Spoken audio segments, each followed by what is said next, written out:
දැන් අපි මේ විදිහට රතු පාට වයර් එක මතු කරගත්තා. ඊට පස්සේ මේකට වයර් කනෙක්ෂන් එක දෙන්න හදන්නේ. මේකත් ඔයාගේ මැෂින් එකේ තියෙනවා සෙට් කරලා. තියෙන්නේ නැත්නම් මේ වයර් දෙකක් අරගෙන කනෙක්ට් කරන්න. මෙන්න මේ විදිහට රතු පාට වයර් එක අපි කනෙක්ට් කරගන්නවා.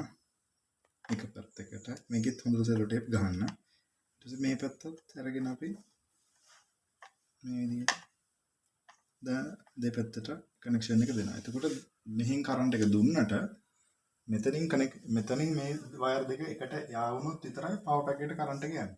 ඒකට අපි ඒක කනෙක්ට් කරනවා. අපේ තියෙන මේකට. මේකේ වයර් දෙකනේ. මේ තියෙන බෝල වයර් එකේ ඒත් අපිට ගහන්න තියෙනවා මෙන්න මේ වගේ ක්ලිප් දෙකක්. මේ වගේ ෂොකට් දෙකක් තියෙනවා. ඒ ෂොකට් දෙකට තමයි ගහන්න තියෙන්නේ. පොඩි පින් එකක් එනවා. ඒ පින් එකත් එක්ක මෙතන කනෙක්ට් කරන්න තියෙන්නේ. ඒකෙත් අපි හිතමු ඕකෙත් කනෙක්ට් කරගත්තා ඔයාගේ. මේ ස්විච් එක තියෙන්නේ ගොඩක් මැෂින් වල මේ ස්විච් එක එනවා.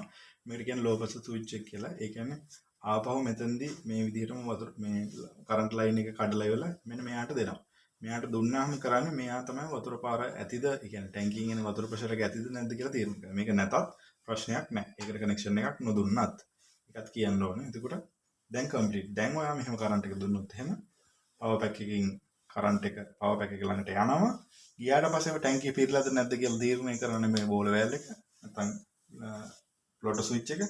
ඒ ප්ලෝටර් ස්විච් එකෙන් ඔන්න ටැංකිය පිරලා නැත්තම් කරන්ට් එක දෙනවා පවර් පැක් එකට. පවර් පැක් එකෙන් කරන්ට් එක මේ දෙනවා පම්ප් එකට. පම්ප් එක ස්ටාර්ට් වෙනවා. ඊළඟට මෙහෙන් එන වතුර පාර අරින සොලොනොයිඩ් වෑල් එකකින් උත් කරන්ට් එක දුන්නාට පස්සේ වැඩ කරනවා. වතුර ටැංකිය පිරුණාට පස්සේ ලයින් එක ඔටෝ ඔෆ් වෙනවා.